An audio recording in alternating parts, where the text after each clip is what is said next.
নমস্কার সুধীজন, আমি মৃত্তিকা। আমার এসে হাজির মৃত্তিকা নাম চ্যানেলে আপনাদের সকলকে স্বাগত জানাই।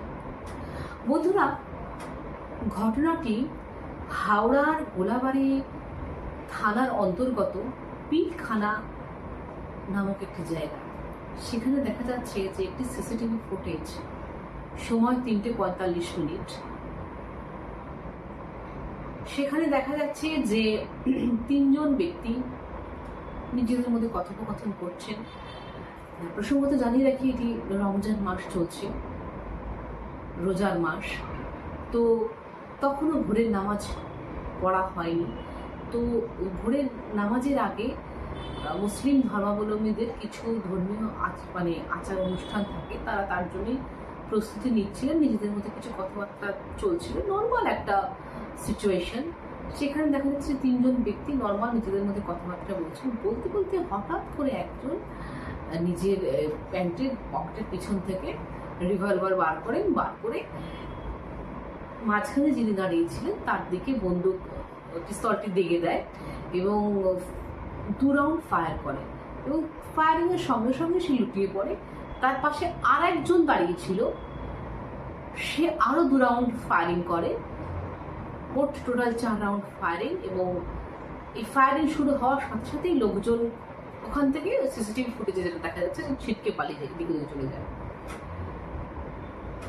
এই হলো মূল ঘটনা। এবার যিনি মারা গেলেন তার নাম কি? তার নাম শফিক খান। তিনি একজন প্রমোটার এবং যারা মারলো তাদের নামও বেরিয়ে এসছে। তাদের একজনের নাম রোহিত খান আর একজনের নাম হারুন খান। প্রত্যক্ষদর্শীরা বলছে যে ওরা বন্ধুর মতোই ছিল, নিজেদের মধ্যে কথাবার্তা হচ্ছিল। কেন মারলো জানা যায়নি, কেন মারলো নিজেদের মধ্যে হয়তো কোনো বিষয় নিয়ে কোনো অমীমাংসিত কোনো বিষয় ছিল, কোনো বিষয় নিয়ে হয়তো ঝামেলা হয়েছিল। তার জন্যই একে অপরের মধ্যে হয়তো বিরোধ ছিল এবং সেই জন্য হয়তো মেরে দিয়েছে। স্পষ্ট নয় যে কেন মেরেছে।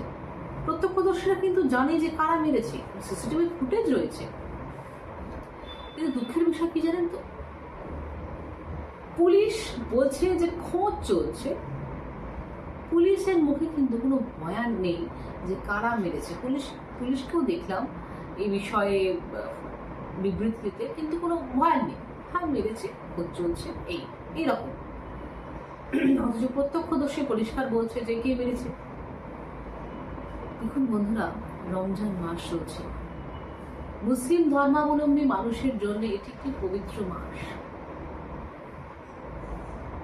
যারা মেরেছে, যাকে মারা হয়েছে সে মুসলমান, শফিক খান, আর যারা মেরেছে তারাও কিন্তু মুসলমান।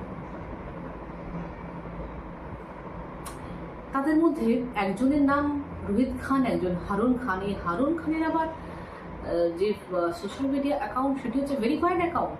এবং সেখানে দেখা যাচ্ছে যে তার কিন্তু আফগানিস্তানের সাথে কিন্তু তার একটা যোগাযোগ রয়েছে। ওই তার সোশ্যাল মিডিয়া অ্যাকাউন্টে আফগানিস্তানের পতাকা এবং আফগানিস্তানের নাম উল্লেখ রয়েছে। তিনি আফগানিস্তানের নাগরিক ছিলেন কিনা সেটা এর দ্বারা প্রমাণ হয় না, কিন্তু আফগানিস্তানের কথা উল্লেখ রয়েছে। এবং আরো একটি কথা হলো যে এই যে হারুন খানের যে চেহারার যে ধরন, তার গায়ের রং, তার উচ্চতা, এগুলো কিন্তু ভারতীয়দের মতো নয়। এটা কিন্তু ওই আফগান নাগরিকদের মতোই। যাই হোক, তবু তিনি আফগান নাগরিক ছিলেন কিনা সেটা এর দ্বারা এখনো প্রমাণিত নয়। তো যাই হোক, একটা বিদেশি যোগাযোগের গন্ধ পাওয়া যাচ্ছে এর থেকে। এবং এরা প্রত্যক্ষদর্শী যে ভাষায় কথা বলছিলেন সেটা আমি দেখলাম টিভিতে, ভিডিও নিউজ চ্যানেলে, যে সেটা কিন্তু যাই হোক বাংলা ভাষা ছিল না। তো পশ্চিমবঙ্গের বুকে এরা বহাল তবিয়তে বেঁচে রয়েছে। জানি না ওই ভাষাটা কি, কারণ হিন্দি আর উর্দু শুনতে তো একই রকম লাগে, কিন্তু ওদের উর্দুর আলফাজগুলো একটু অন্যরকম হয় আর হিন্দিটা একটু সংস্কৃত ভাষা থাকে। কিন্তু যাই হোক বাংলা ভাষা ছিল না। যে বাংলা বাঙালি বাংলা অস্মিতা নিয়ে যে একটা মহল সৃষ্টি করা হচ্ছে, তো সেখানে দেখা যাচ্ছে যে এরাও কিন্তু মানে অবাঙালি ভাষায় নিজেদের মধ্যে বহাল তবিয়তে কথা বলে একেবারে রীতিমতো মানে খুন খারাপি করছে, এবং প্রশাসন সেই বিষয়ে কোনো সেরকম কিছু পদক্ষেপ নিতে পারছে না এখনো অব্দি, স্টিল নাও। এগুলি কি বন্ধুরা? রোজার মাস চলছে, রমজান মাস, পবিত্র মাস, মুসলিম ধর্মাবলম্বী মানুষদের জন্য পবিত্র মাস। ওই মানুষগুলি যদি এতটুকু ধার্মিক হতো, তারা কি এই মাসে কাউকে হত্যা করতে পারতো? তাও নিজের জাত ভাইকে হত্যা করতে পারতো কি? তার মানে তারা ধার্মিক নয়, তাদের মধ্যে কোনো ধর্মবোধ নেই। ধর্মবোধ নেই এটাই প্রমাণ। অন্য মাসে হলে প্রমাণ করা যেত না, কিন্তু এই মাসে বলে প্রমাণ খুব সহজেই করা যায় যে তাদের মধ্যে কোনো ধর্মবোধ জাগ্রতই হয়নি। তাদের মধ্যেও জাগ্রত অবস্থায় নেই ধর্মবোধ, এবং এই যে প্রশাসন যে কিছুই খুঁজে পায়নি এখনো অব্দি, সেখানেও কোনো ধর্মবোধ জাগ্রত অবস্থায় নেই। একটা চলছে, সবকিছু র্যান্ডাম অবস্থায় চলছে। বন্ধুরা, যদি ধর্মবোধ সঠিকভাবে জাগ্রত না হয়, তাহলে এই অন্যায়কারীকে অন্যায় করার হাত থেকে কিন্তু কোনোদিনও রোখা যাবে না।